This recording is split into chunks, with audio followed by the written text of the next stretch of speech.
The year is 66 AD. Judea, a province under the vast and unyielding Roman Empire, is a land simmering with discontent.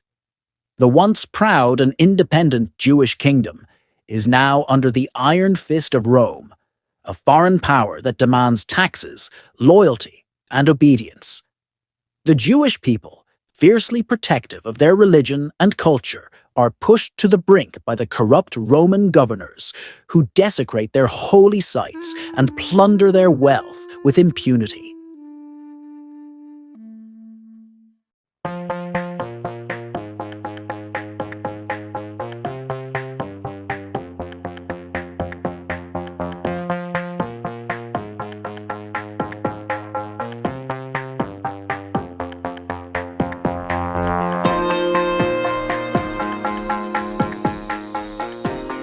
Exciting news.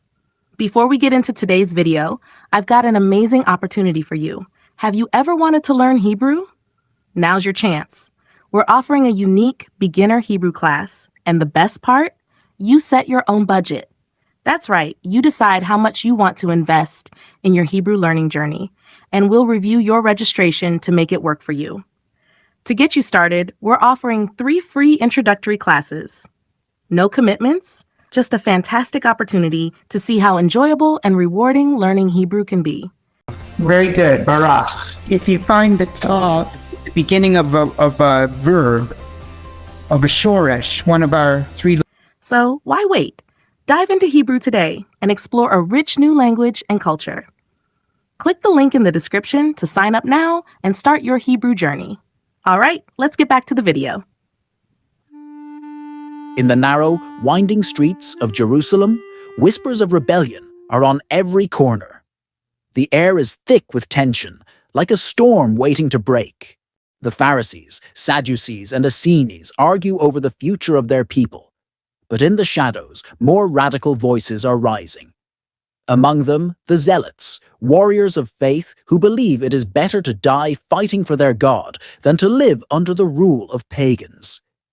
These men are fueled by a fiery passion, their eyes ablaze with visions of a free Judaea.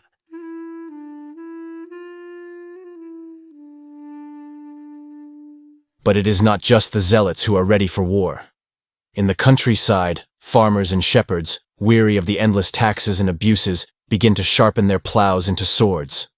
Rumors of the divine favoring the Jewish cause spread like wildfire, emboldening the masses. God will deliver us, they say.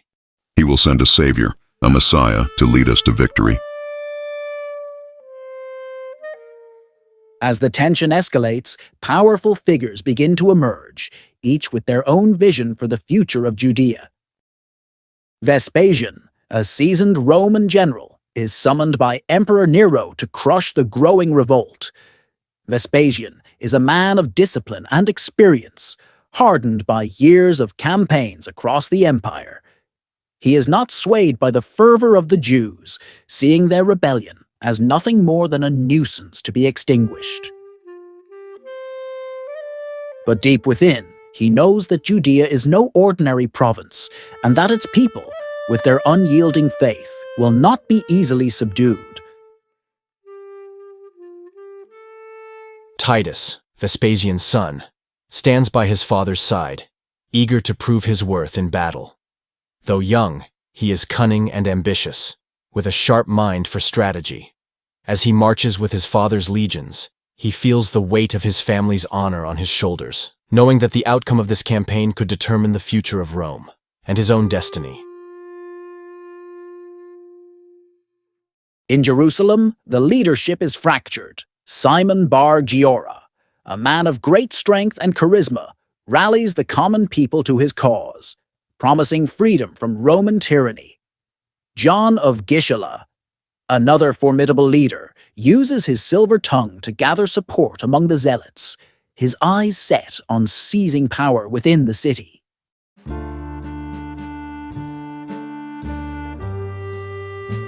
Eleazar ben Simon, a fiery young priest, is driven by religious zeal, believing that their cause is divinely ordained. Together they form a volatile mix of ambition, piety, and desperation, a trinity of leaders who, despite their differences, are united by a common enemy. The spark that ignites the fire of rebellion is struck in the summer of 66 AD. In the city of Caesarea, a dispute between Jews and Greeks over land spirals out of control. When the Roman governor sides with the Greeks, Jewish anger boils over. The Zealots, seizing the moment, lead an attack on the Roman garrison in Jerusalem, slaughtering the soldiers and declaring open revolt. The news spreads like a shockwave through the empire. Vespasian, stationed in Alexandria, is ordered to Judea with the best of Rome's legions. His campaign begins in Galilee, where the Jewish resistance is strong but disorganized. The Roman war machine, methodical and relentless, crushes the rebels in battle after battle. The villages and towns that do not submit are razed to the ground, their inhabitants either slaughtered or sold into slavery.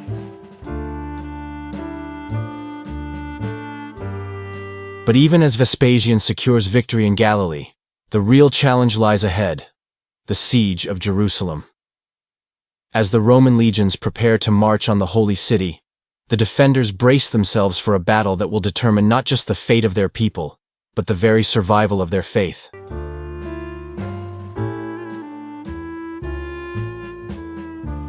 The storm has broken, and its winds are howling towards Jerusalem. The city, with its ancient walls and sacred temple, stands as the last bastion of Jewish hope. But within those walls, amidst the cries for freedom and the clamor of preparation, another battle rages, a battle for control, for leadership, for the soul of a people caught between faith and survival.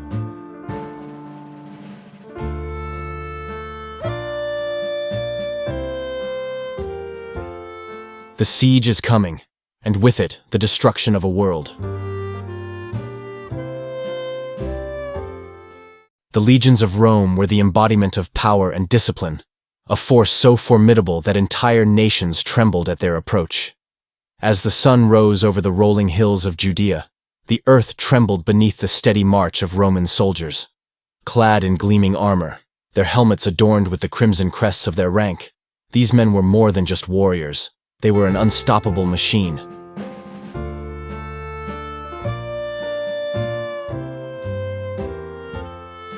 Each legionnaire was a cog in this vast war machine, trained from the moment he took up the gladius to fight with precision and unity. Their tactics were honed on battlefields across the known world, from the forests of Germania to the deserts of Africa. They moved as one, a wall of shields and spears, advancing with terrifying efficiency. The discipline was absolute.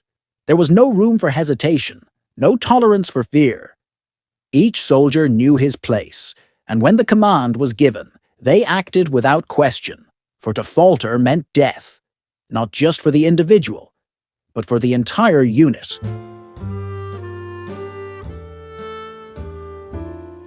Their tactics were legendary. The testudo, or tortoise formation, was a moving fortress of interlocked shields, impervious to arrows and stones. The legions could close in on an enemy position with terrifying speed, their shields deflecting all but the most determined attacks. When they reached the walls of a city, they did not stop. They surged forward, rams battering down gates, ladders rising like iron serpents against the walls.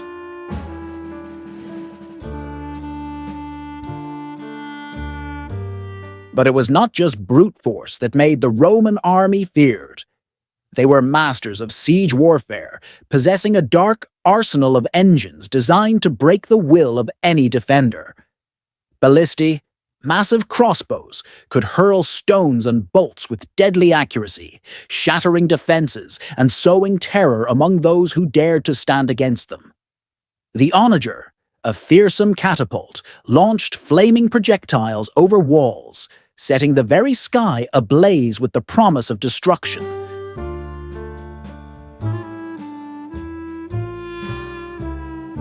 As they moved into Judea, the Romans brought with them not just weapons, but the knowledge of how to starve a city into submission.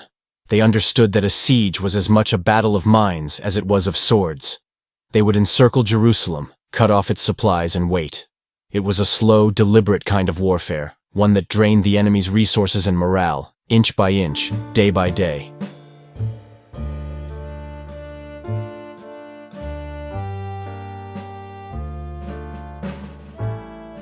Titus, newly appointed to command the Roman forces in Judea, stood on a ridge overlooking Jerusalem. The city lay before him, a sprawling maze of ancient walls and narrow streets, crowned by the magnificent temple that rose like a jewel in the heart of the city. To the untrained eye, it was an impregnable fortress. But Titus, with the cold, calculating eye of a seasoned commander, saw its weaknesses.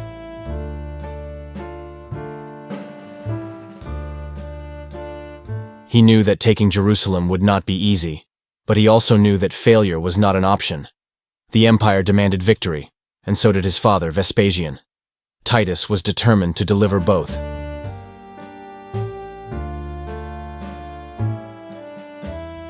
He began by tightening the noose around the city.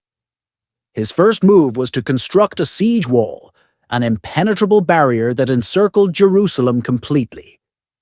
This wall, a marvel of engineering, was built with a single purpose: to trap the Jews inside their own city, cutting off any hope of escape or resupply. It was not just a physical barrier, but a psychological one as well. As the wall grew higher and stronger, the defenders of Jerusalem could feel their world closing in around them.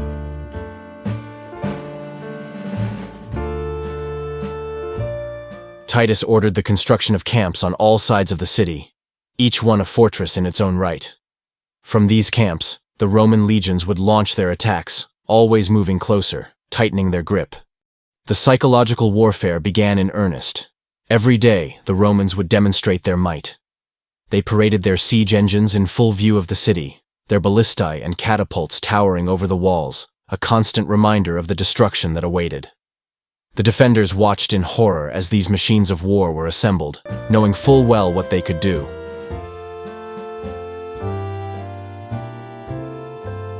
But Titus was not just relying on brute force. He knew the power of fear and despair. He ordered the crucifixion of captured rebels along the city's walls, hundreds at a time, their dying screams echoing through the streets of Jerusalem. Each new row of crosses was a message: surrender or face annihilation. And yet, the city did not yield. Inside those ancient walls, the Jewish defenders, driven by faith and desperation, were preparing for the inevitable clash.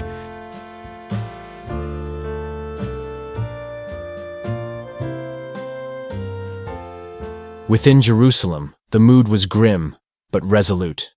The city's walls, some as old as the kings of Israel, had been strengthened and repaired in anticipation of the siege. The Jews knew that their survival depended on these defenses, holding against the full might of Rome. The city was divided into 3 main sections, each protected by its own walls. The outermost wall, the first wall, was the oldest and weakest. It encompassed the lower parts of the city, where many of the poorer residents lived. The second wall protected the more affluent areas and the bustling marketplace, while the third wall, the newest and strongest, surrounded the upper city, home to the priestly class and the temple itself.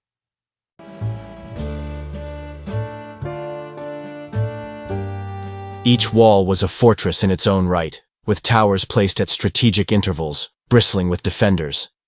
These men, many of them zealots, were prepared to fight to the death. They lined the battlements, eyes fixed on the Roman army beyond, their hearts heavy with the knowledge that this would be their final stand. The Temple Mount, the holiest site in all of Judaism, was the most heavily fortified. The Jews believed that as long as the temple stood, God would protect them. Here, Eleazar ben Simon, the young priest and leader of the Zealots, made his stand. He called upon the people to trust in divine intervention, to hold fast against the Romans no matter the cost. The temple's walls were reinforced with massive stones, and every entrance was guarded day and night.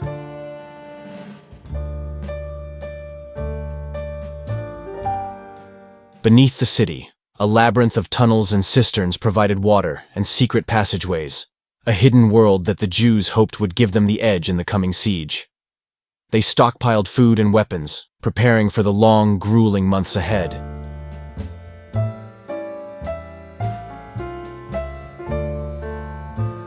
But even as they fortified their city, the Jews were haunted by a growing realization. The Romans were not just trying to conquer them, they were trying to break their spirit. The encirclement, the psychological warfare, the displays of crucifixion, it was all designed to wear them down, to make them lose hope. The stage was set. The Roman war machine had positioned itself around Jerusalem, its engines of war ready to unleash devastation. Inside the city, the defenders braced for the storm. The clash of titans was inevitable, a battle not just for a city, but for the very soul of a people. The walls of Jerusalem stood firm. But for how long? As the legions advanced, the fate of the city, its defenders, and the temple itself hung in the balance. The world watched as the Roman eagle prepared to strike, its talons poised to tear apart one of the last great strongholds of resistance.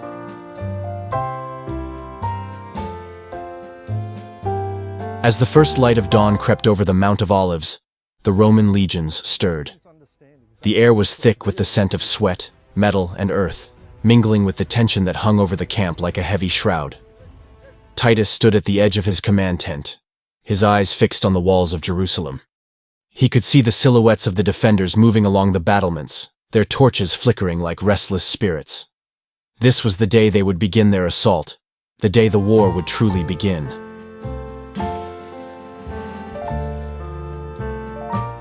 With a signal from Titus, the order was given, and the Roman war machine roared to life. Siege towers, massive and imposing, began their slow, inexorable advance towards the city's first wall.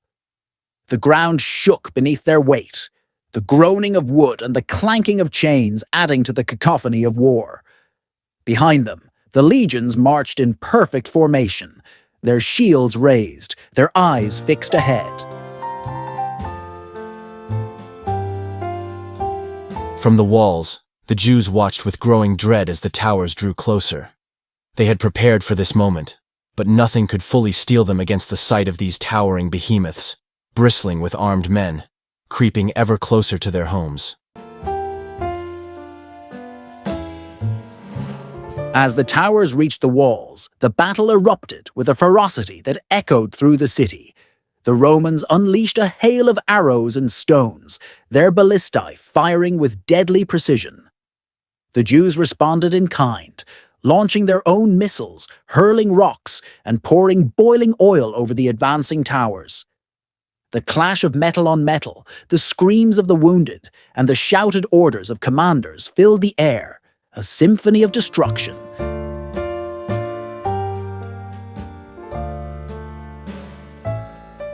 The city's topography played a crucial role in the defense. Jerusalem, perched on its series of hills, was naturally fortified by deep valleys on three sides: the Kidron Valley, the Hinnom Valley, and the Tyropoion Valley. The Romans had to fight not only against the walls, but also against the steep inclines and treacherous terrain that favored the defenders. Yet, they pressed on, their discipline unyielding, their resolve unbroken.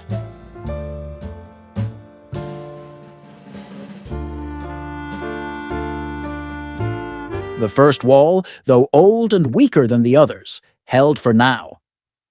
The Jews fought with a desperation born of knowing that behind them lay their families, their homes, and their temple. They knew that if the first wall fell, the Romans would be one step closer to the heart of the city. Every inch of ground was contested fiercely, every breach filled with bodies, both Roman and Jewish. The defenders used every advantage the city's ancient stones could provide, raining down death from the heights, fighting not just for victory, but for survival itself. As the battle raged outside the walls, life inside Jerusalem took on a grim rhythm. The city, once vibrant and full of life, was now a place of fear and uncertainty. The streets, usually bustling with merchants, pilgrims, and children at play, were now eerily quiet, save for the distant sounds of battle and the murmurs of those who huddled in their homes praying for deliverance.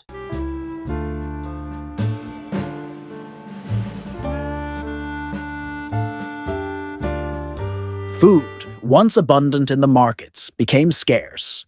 The granaries were guarded fiercely, but even these stores were not infinite. Prices for basic goods soared, and those who could not afford them went hungry. Mothers wept as they watched their children grow thinner by the day, their eyes hollow with hunger. Water, too, became a precious commodity. The cisterns beneath the city, while vast, were not inexhaustible. Each drop was counted, each sip rationed.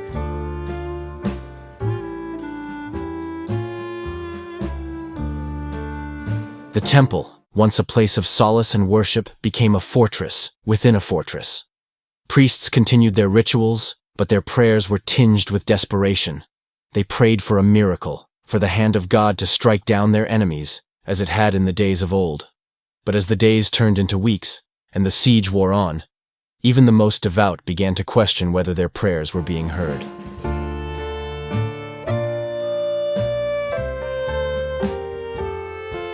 In the poorer districts, despair gave way to anger.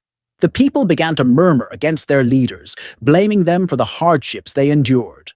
The zealots, who had once been hailed as heroes, now found themselves the targets of that anger. They have brought this upon us. The people whispered. They have provoked the wrath of Rome, and now we all suffer.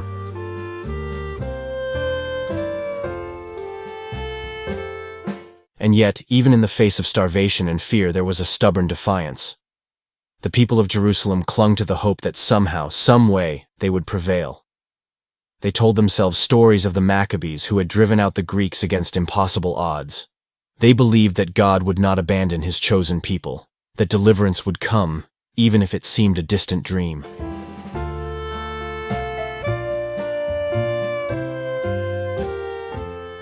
But inside the walls, another battle was being fought, a battle that threatened to tear the city apart from within. The defenders were not united. Far from it. Jerusalem was a cauldron of competing factions, each with its own vision of how to resist the Romans, and each unwilling to yield to the others.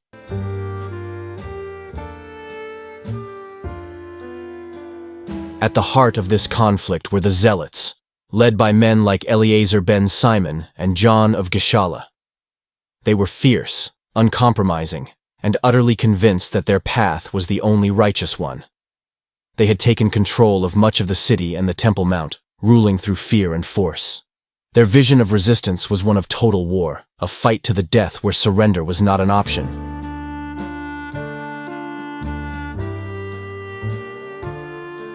Opposing them were the Sicarii, a splinter group even more extreme than the Zealots, known for their ruthless tactics and willingness to kill any who opposed them, Jew or Roman alike. Led by Simon Bar Giora, they controlled parts of the upper city and the countryside surrounding Jerusalem. They saw themselves as the true liberators of Judea, willing to spill as much Jewish blood as necessary to purify the land of traitors and collaborators. Between these two extremes were the moderates, those who still believed that some sort of peace with Rome might be possible. These men were caught in a vice, despised by both Zealots and Sicarii, yet holding enough sway to be a thorn in the side of the radicals. They argued for negotiations, for finding a way to end the siege without the total destruction of the city. But their voices were drowned out by the cries for blood and glory. As the siege dragged on, the infighting grew more vicious. Skirmishes broke out in the streets as Zealot fought Sicarii. Brother fought brother. The temple itself became a battleground as the different factions vied for control of the holiest site in Judaism, each claiming divine right to lead the defense. This internal conflict drained the strength of the city's defense. Resources that should have gone to fighting the Romans were instead hoarded by rival factions. Men who should have been defending the walls were instead dragged into the streets and executed for their political beliefs. Even as the Romans battered at their gates, the Jews were tearing themselves apart from within. The bitterest irony was that this infighting played right into the hands of Titus. As he watched from his command post, he could see the signs of division among the defenders. He knew that a city divided against itself could not stand for long. All he had to do was wait, let the factions weaken each other, and then strike when the moment was right. The siege of Jerusalem had begun in earnest, and with each passing day the city's defenses grew weaker. Not just from the relentless assault of the Romans, but from the seeds of discord that had taken root within its walls. The people of Jerusalem were trapped in a nightmare of their own making, and the end was drawing ever closer.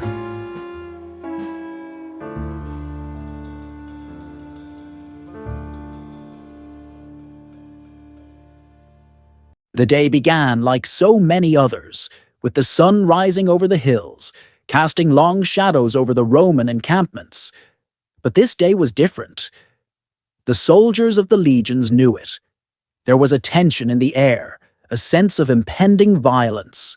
Today they would breach the walls of Jerusalem.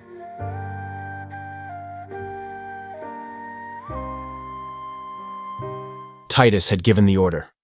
The time had come to break through the city's defenses. The first wall had held longer than expected, but now, after weeks of relentless assault, it was beginning to crack. The Romans had worn down the defenders, exploiting every weakness, probing for any sign of fatigue. Now, the moment of reckoning was at hand. With a signal from the command post, the Roman war machine lurched into motion. The siege towers, looming giants of wood and iron, creaked and groaned as they were pushed forward by teams of soldiers. These massive structures, some over 70 feet tall, were designed to scale the walls and deliver troops directly into the heart of the city. The towers were covered in wet hides to resist the flaming arrows and oil that the defenders would surely hurl down upon them. Behind the siege towers, battering rams were brought forward, their iron heads gleaming in the morning light. These rams were the blunt instruments of Roman engineering, designed to do one thing: shatter the gates and walls that stood in their path. The soldiers who operated them were shielded under wooden roofs, protecting them from the relentless rain of stones and arrows from the walls above. As the towers and rams advanced, the Roman archers unleashed a deadly barrage, their arrows darkening the sky. The Jewish defenders, perched on the walls, braced themselves.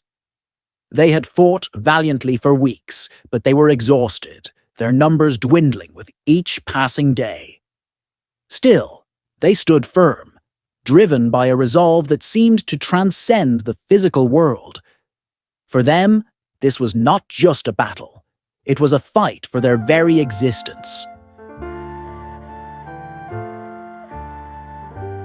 The first of the siege towers reached the wall with a thunderous crash, its drawbridge slamming down onto the battlements. Roman soldiers, armed with swords and shields, poured out, their war cries echoing across the city. The defenders met them with a ferocity born of desperation. Swords clashed, shields splintered, and blood ran in rivers down the ancient stones. The narrow battlements became a scene of brutal close-quarters combat, where there was no room for retreat, only victory or death.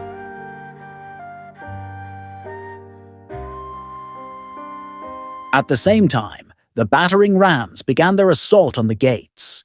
The rams swung back and forth with relentless force, each impact sending shockwaves through the wood and stone. The defenders hurled rocks and flaming torches down on the attackers, but the Romans pressed on, their determination as unyielding as the rams they wielded. With each thunderous blow, the gates shuddered, splintering under the relentless assault.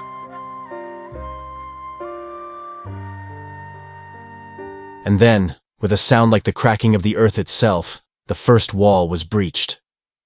A great cheer went up from the Roman ranks as the soldiers poured through the gap, flooding into the city. The defenders fought back with everything they had, but they were overwhelmed by the sheer numbers of the invaders. The first wall, which had stood for centuries, was now in Roman hands.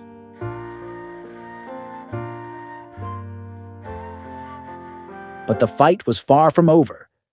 As the Romans pressed forward, they encountered the second wall, an even more formidable barrier. This wall was thicker, taller, and better defended. Titus knew that taking it would be no easy task, but he was undeterred. The first wall had fallen, and now nothing would stop him from taking the city. The assault on the second wall was a spectacle of Roman engineering and military prowess. The siege towers and battering rams were once again brought to the forefront, but this time, the Romans employed even more sophisticated techniques. They dug tunnels under the wall, hoping to weaken its foundations and cause it to collapse. The defenders, realizing what was happening, dug counter-tunnels, leading to a deadly underground war fought in the darkness beneath the city. Above ground, the Romans brought forward their ballistae and onagers, siege engines capable of hurling massive stones and flaming projectiles over great distances. The defenders watched in horror as these deadly machines began their work, launching wave after wave of destruction against the wall. The very ground seemed to tremble as the stones struck home, each impact a reminder of the relentless power arrayed against them.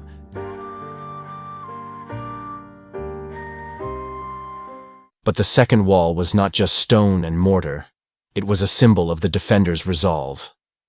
As the Romans battered it, the defenders redoubled their efforts. They repaired breaches as quickly as they were made, filling gaps with whatever materials they could find: wood, earth, even the bodies of the fallen. They fought with a determination that bordered on madness, knowing that if the second wall fell, the Romans would be one step closer to the temple, to the heart of their faith.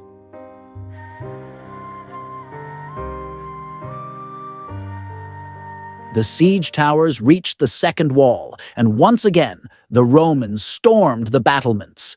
The defenders met them with a hail of arrows and spears, fighting tooth and nail to repel the invaders. The air was thick with the acrid smoke of burning oil and the screams of the dying. The narrow parapets became killing fields, where men fought and died in the name of gods and empires.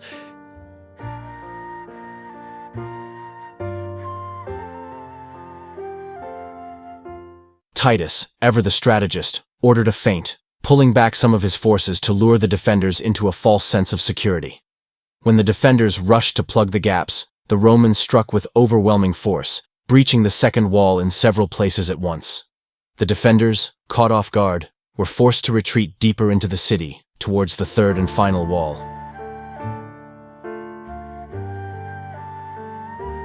The second wall had fallen. Jerusalem was bleeding, but it was not yet broken. The defenders knew that the final battle would be the most brutal of all. They had lost ground, but they still held the upper city and the Temple Mount. The Romans were closing in, but the city had not yet surrendered.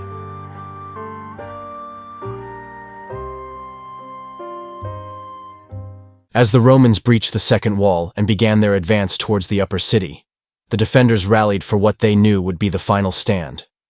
The streets of Jerusalem, once bustling with life, were now filled with the sounds of battle. Clashing swords, the cries of the wounded, and the ever-present roar of the Roman war machine. The Jewish defenders, though outnumbered and outgunned, fought with a ferocity that took even the Romans by surprise. They knew that they were fighting a losing battle, but they also knew that surrender was not an option. To give up the city was to give up their faith, their families, their very identity. And so they fought, driven by a desperate resolve to protect what little remained.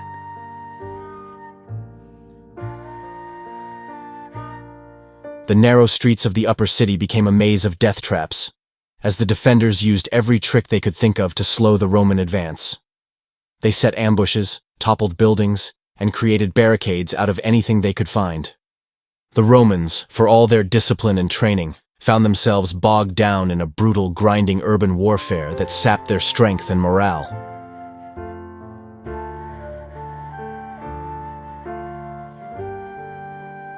But the defenders' resolve was not enough to stop the inevitable. The Romans were relentless, their discipline unbreakable. They pushed forward, inch by inch, tearing down barricades, storming buildings, and cutting down anyone who stood in their way. The defenders fought with everything they had, but it was like trying to hold back the tide. For every Roman that fell, 2 more took his place.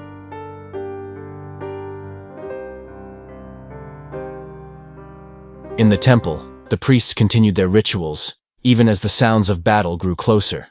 They prayed for a miracle, for divine intervention that would turn the tide. But the heavens remained silent. The defenders, realizing that the end was near, began to prepare for the worst. Some spoke of dying as martyrs, others of fighting to the bitter end. But all knew that their time was running out.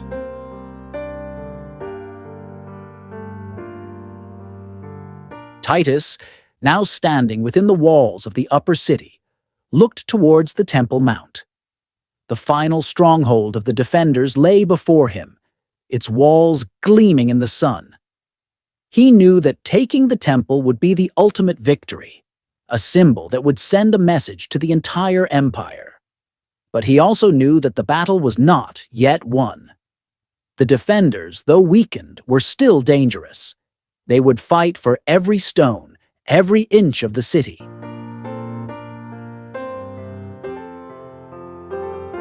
The stage was set for the final act. The walls had been breached, the defenders pushed back to their last refuge. The city was burning, its people dying, but still, they fought on. The siege of Jerusalem was reaching its bloody climax, and the fate of the city, its people, and its temple hung in the balance. The Temple Mount loomed over Jerusalem, a symbol of defiance, faith, and hope. Its white marble gleamed in the sun, even as the city around it burned. For the defenders, the temple was more than just a building. It was the heart of their religion, the place where heaven touched earth. As long as it stood, they believed, there was still hope. But now that hope was about to be extinguished. Titus knew that the temple was the ultimate prize. Its destruction would not only break the spirit of the Jewish defenders, but also send a message across the empire. Rome was supreme, and no god, no people, could stand against it. But Titus was also cautious. He understood the significance of the temple, and he had initially ordered his soldiers to spare it, hoping to preserve it as a symbol of Rome's mercy and as a spoil of war. But the chaos of battle has a way of ignoring the orders of generals. As the Romans pressed their assault on the Temple Mount, the defenders fought with unmatched ferocity. They knew this was their last stand. The priests, clad in their sacred garments, stood among the fighters, praying and chanting as the Romans closed in. The very air seemed to thrum with desperation, with a resolve born of knowing that there was no tomorrow if they failed. The Roman soldiers, driven by bloodlust and the thirst for victory, began to breach the temple's outer courts.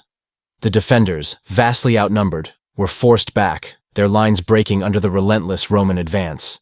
Inside the temple, chaos reigned. The priests continued their rituals, even as the walls shook from the impact of Roman siege engines. Smoke filled the air, mingling with the scent of incense and blood. Then, it happened, a moment that would be etched into history. A Roman soldier, driven by the madness of battle, seized a torch and hurled it through one of the temple's windows. The flames caught quickly, feeding on the dry wood and tapestries within. The fire spread rapidly, consuming everything in its path. The defenders, realizing what was happening, let out cries of despair. Some threw themselves into the flames, preferring death to seeing their sacred temple desecrated. Others fought on, their swords flashing in the firelight, determined to die on their feet.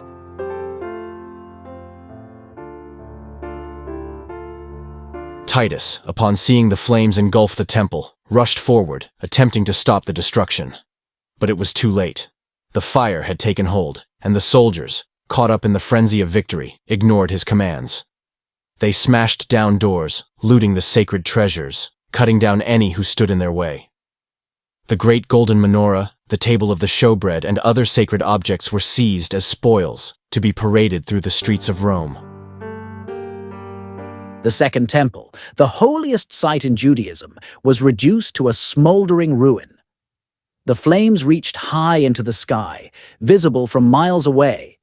The people of Jerusalem, those who survived, could only watch in horror as their world was consumed by fire. The destruction of the temple was not just a physical loss, it was the shattering of a people's spirit, a wound that would take millennia to heal.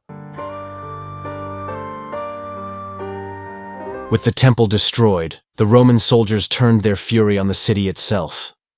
What followed was a massacre of unimaginable proportions, a slaughter that left no corner of Jerusalem untouched. The streets ran red with blood as the legions cut down anyone they encountered: men, women, children, the elderly. The Romans, their discipline eroded by the long siege and the bitter fighting, gave in to their basest instincts. There was no mercy, no quarter given. It was a reckoning, and the inhabitants of Jerusalem paid the ultimate price.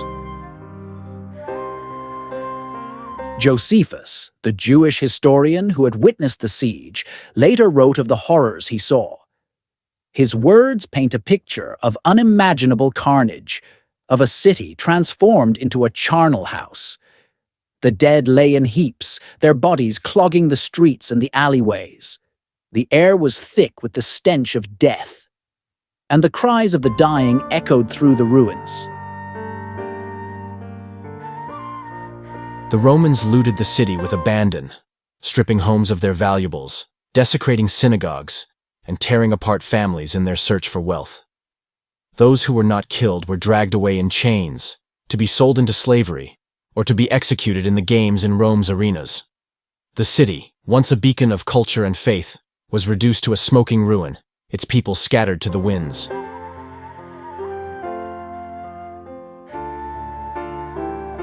The destruction was methodical, complete. Titus ordered his soldiers to dismantle the city's fortifications, to raze the buildings to the ground. He wanted to ensure that Jerusalem could never again rise as a center of rebellion against Rome.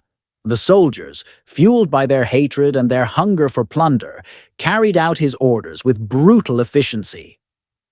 By the time they were done, little remained of the once great city.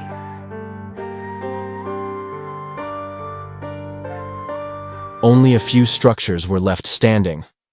Among them, parts of the western wall of the temple, which would later become known as the Wailing Wall, a place where Jews would come to mourn their lost city and temple. The rest of Jerusalem was a ruin, a ghost town, haunted by the memories of those who had perished within its walls. With Jerusalem in ruins and the Jewish resistance crushed, Titus turned his attention to his return to Rome. He knew that the destruction of Jerusalem would cement his legacy as a military commander and as the man who brought Judea to heel. But there was also a sense of unease. He had not wanted to destroy the temple, to obliterate a site so sacred to so many. Yet it was done, and there was no turning back. When Titus returned to Rome, he was greeted as a hero. The Senate awarded him a triumph, the highest honor a Roman general could receive. The streets of Rome were lined with cheering crowds as Titus and his legions paraded through the city. Behind them came the spoils of war, treasures taken from the temple, including the great menorah and the Jewish captives who had survived the slaughter. The triumph was a spectacle of Roman power, a display of the empire's might. Titus rode in a chariot, clad in a purple robe, a laurel wreath on his head. The people of Rome cheered his name, hailing him as the conqueror of Jerusalem, the man who had brought glory to Rome. Behind him in the procession, the treasures of the temple were displayed, a reminder of the empire's victory over the rebellious Jews. But beneath the pomp and circumstance, there was a sense of loss. The destruction of the temple had not only been a victory, it had also been a tragedy. Even Titus, as he stood in the chariot, could not shake the feeling that something sacred had been lost in the flames of Jerusalem. The triumph was bittersweet, a celebration tinged with the knowledge of what had been sacrificed. The Arch of Titus, built to commemorate his victory, still stands in Rome today. Carved into its stone are images of the triumph, including the procession of the temple treasures. It is a monument to Roman power, but also a reminder of the cost of that power, the destruction of a people, the obliteration of a sacred place, the end of an era. The fall of Jerusalem marked the end of the Great Jewish Revolt, but it also marked the beginning of a long and painful diaspora for the Jewish people. The destruction of the temple was a wound that would never fully heal, a loss that would be mourned for generations. And yet, even in the face of such devastation, the Jewish spirit endured. The memory of the temple and the hope of its restoration would become central to Jewish identity, a symbol of faith and resilience in the face of overwhelming odds. Titus returned to Rome a hero, but history would remember him as the man who destroyed Jerusalem. The city, once the center of the Jewish world, lay in ruins, but its spirit, its significance, lived on in the hearts of the people who had fought for it, and in the stories that would be told for generations to come.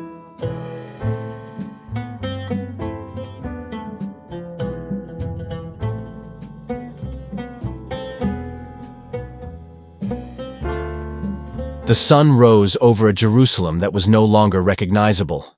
The smoke from the burning city had settled, leaving behind a landscape of ash and ruin.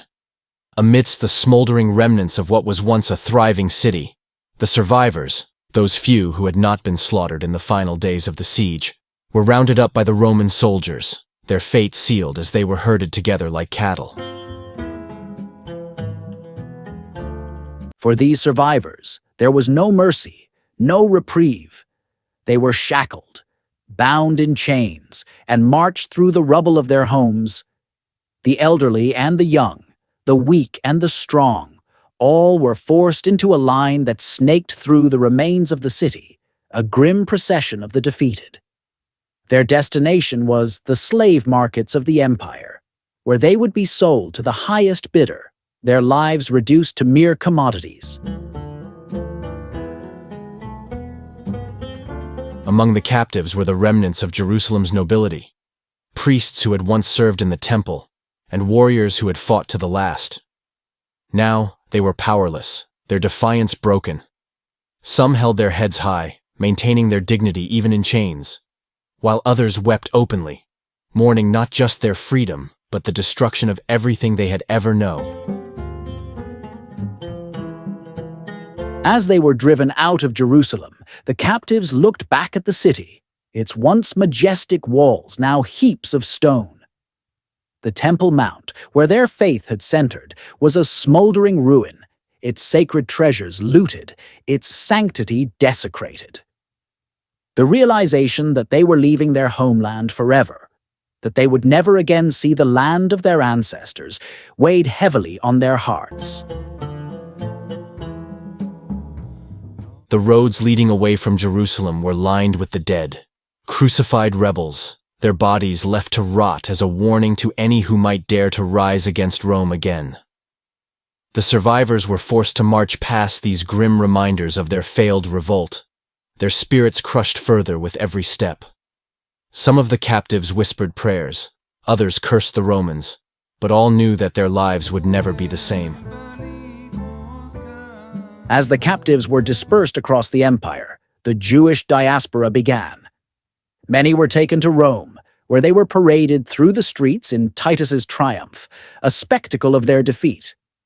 Others were sold into slavery in distant lands, never to see their families again. A few managed to escape, fleeing to distant lands where they would live out their days in exile. This scattering of the Jewish people marked the beginning of a new chapter in Jewish history. The homeland was lost, the temple was gone, but the people survived. They carried with them their faith, their traditions, and the memories of Jerusalem, which would sustain them through the long years of exile. In the centuries to come, these exiles would establish communities across the Mediterranean and beyond, laying the foundations for the Jewish diaspora that exists to this day. The destruction of the Second Temple was not just the end of a building, it was the end of an era. For centuries, the temple had been the center of Jewish religious life, the place where sacrifices were offered and where the presence of God was believed to dwell. Its loss was a blow to the very core of Jewish identity, leaving the people to grapple with the question, how could they worship God without the temple? In the days and months following the fall of Jerusalem, the surviving Jewish leaders began to rebuild not just their communities, but their faith. They knew that without the temple, Judaism would have to adapt, or it would perish. The scholars and rabbis who had survived the siege gathered in the small town of Yavne, where they laid the groundwork for what would become Rabbinic Judaism. In Yavne, the rabbis debated and discussed, drawing on the ancient traditions and scriptures to reshape their religion. They established the synagogue as the new center of Jewish life, a place where the community could gather to study the Torah, pray, and maintain their identity. The role of the rabbi evolved, shifting from a temple priest to a teacher and leader of the people, guiding them in the ways of the Torah. The rabbis also codified the oral law, preserving the teachings and traditions that had been passed down through generations. They emphasized study and interpretation of the Torah as a way to keep the faith alive in the absence of the temple. The sacrifices that had once been central to worship were replaced with prayer, charity, and acts of kindness, deeds that could be performed anywhere, at any time. This transformation of Judaism was not just a matter of survival, it was a profound shift in the way the Jewish people understood their relationship with God. No longer was worship tied to a single place. Instead, it became something that could be carried within, something that could endure even in exile. The Jewish people had lost their homeland, but they had not lost their faith. In fact, their faith became stronger, more resilient, able to withstand the trials of diaspora. The destruction of the temple also gave rise to a new form of Jewish literature, Midrashim, and later the Talmud, where rabbis interpreted the scriptures in light of the new realities. These texts would become the foundation of Jewish thought and law for centuries to come, guiding the people through the dark times that lay ahead. The Jewish community, scattered across the Roman Empire, found new ways to maintain their identity. They built synagogues, established schools, and kept alive the memory of Jerusalem and the hope of one day returning. The temple may have been destroyed, but in its place, a new form of Judaism was born, one that would survive the centuries of exile and persecution that followed. With the fall of Jerusalem, Rome solidified its control over Judea. The province, once a hotbed of rebellion, was now firmly under Roman rule. The legions that had crushed the revolt remained in the region, ensuring that any spark of resistance would be extinguished before it could ignite into another uprising. Titus, having secured his victory, returned to Rome, leaving behind a devastated land. But the Romans were not content to leave Jerusalem in ruins. They understood the strategic importance of the city, and so they set about rebuilding it, not as a Jewish city, but as a Roman one. The Emperor Hadrian, some decades later, would take this a step further. He ordered the reconstruction of Jerusalem as a Roman colony, which he named Aelia Capitolina in his honor. The new city was built on the ruins of the old, its streets laid out according to Roman urban planning. The Jewish population was expelled, and a ban was placed on their return. In the place of the destroyed temple, Hadrian built a temple to Jupiter, a clear signal that the city now belonged to the gods of Rome. The transformation of Jerusalem into a Roman city was a final act of dominance, a way for Rome to erase the memory of Jewish resistance. The city that had once been the heart of Judaism was now a symbol of Roman power. The Jews, exiled from their homeland, could only watch from afar as their sacred city was remade into a place they no longer recognized. But even in the face of this, the Jewish people did not forget. The memory of Jerusalem, the hope of returning, became a central part of their identity. Every prayer, every holiday, included a remembrance of the city and the temple that had once stood there. Next year in Jerusalem became a refrain, a reminder that their exile was not the end, but a chapter in a story that was still being written. Rome had won the battle, but in doing so, it had created something it could not control. A people scattered across the world, united by a common faith and a common memory. The Jewish diaspora would grow and spread, carrying with it the seeds of a culture and religion that would survive the fall of empires and the passage of time.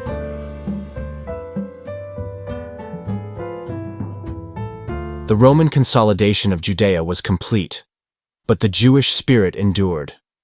In the synagogues of Rome, Alexandria, Babylon, and beyond, the Jewish people kept alive the traditions of their ancestors. They studied the Torah, recited the prayers, and taught their children about the land they had lost and the faith that had sustained them. The fall of Jerusalem marked the end of one era and the beginning of another, a time of exile and wandering, but also of resilience and renewal.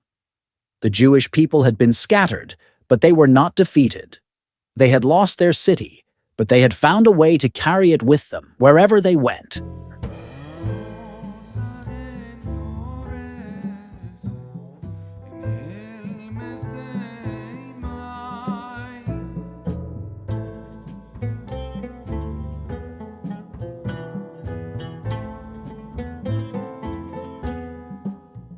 The siege of Jerusalem has echoed through the centuries, a cataclysmic event that transcended its time to become a powerful symbol in religious, cultural, and historical narratives.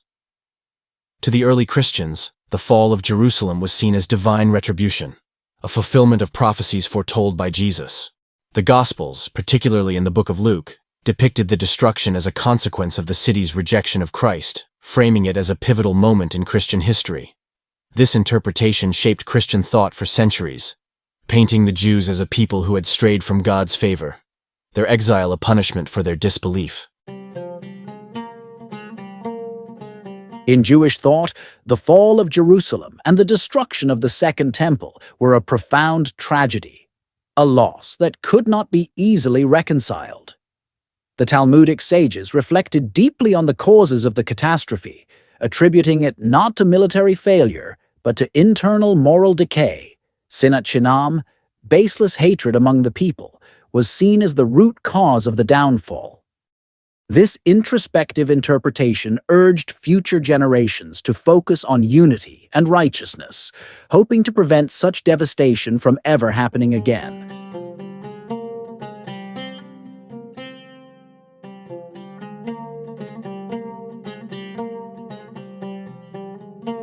Over time, these interpretations would be passed down, shaping the collective consciousness of both Jews and Christians.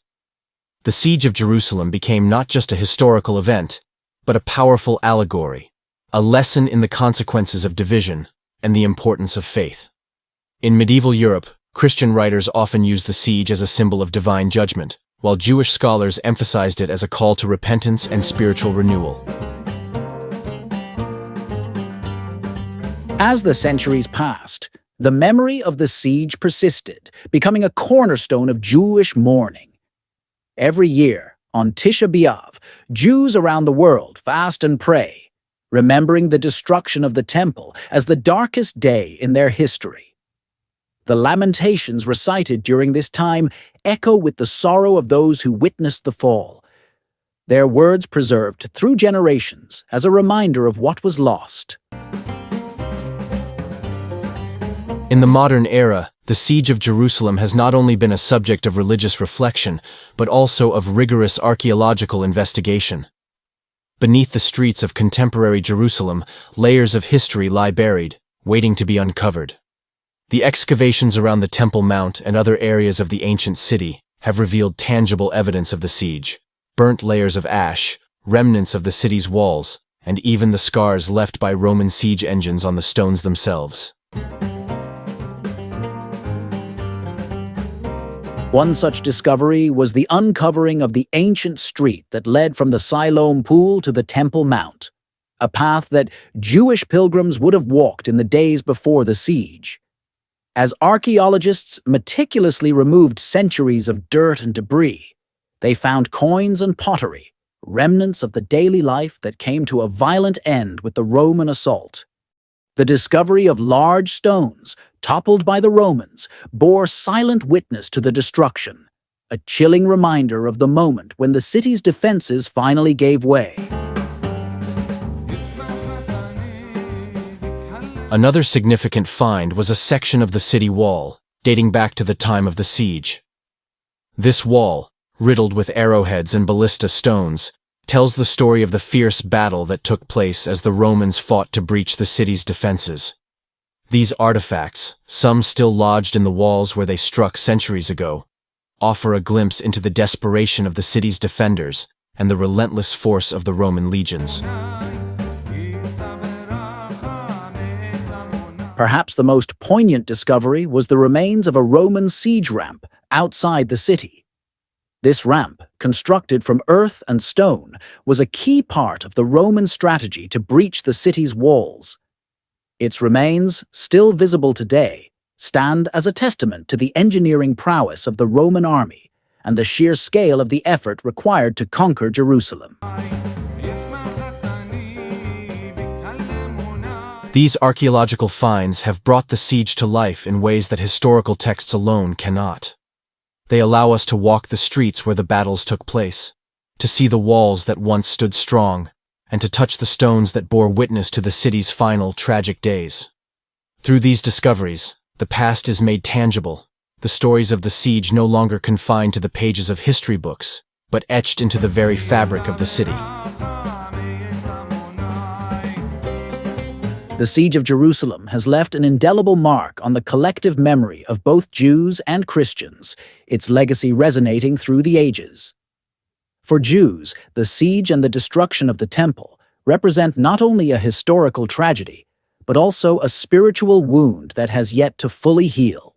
The Western Wall, all that remains of the temple, has become a focal point for Jewish prayer and longing, a place where the faithful come to mourn the past and express their hopes for the future. In Christian tradition, the siege has been imbued with a sense of divine purpose, a pivotal moment that marked the end of the Old Covenant and the beginning of the New. The early Church Fathers wrote extensively about the fall of Jerusalem, interpreting it as a confirmation of Christian prophecy, and a sign of the new era that Christ had ushered in. This interpretation has influenced Christian theology and eschatology for centuries, shaping the way the faith views its own history in relation to Judaism. In the modern era, the siege has taken on new layers of meaning. The State of Israel, established in 1948, represents for many Jews the fulfillment of ancient prophecies, a return to the land from which they were exiled nearly 2 millennia ago. The memory of the siege and the long exile that followed underscores the significance of the modern state and the deep historical roots that connect it to the ancient past. Yet, the legacy of the siege is not without its shadows. The enduring conflict between Israelis and Palestinians over Jerusalem, a city sacred to Jews, Christians, and Muslims alike, is a stark reminder of the complex and often painful history that surrounds this place. The memories of the siege, the exile, and the return are woven into the fabric of this conflict, influencing the identities and narratives of all those involved. In contemporary Jewish and Christian thought, the siege of Jerusalem serves as a powerful symbol, a reminder of both the fragility of human endeavors and the enduring strength of faith. For Jews, it is a call to remember and to hope, to mourn the past while working towards a future where the temple may one day be restored. For Christians, it is a moment of reflection on the origins of their faith and the ways in which it has been shaped by the events of that time.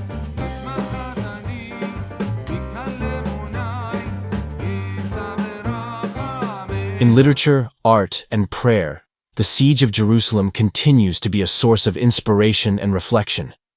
It has been depicted in countless works, from medieval paintings to modern novels, each interpretation adding new layers to its legacy. The siege is more than just a historical event. It is a symbol, a lesson, a story that continues to be told, shaping the identities of those who look back to it for meaning and understanding.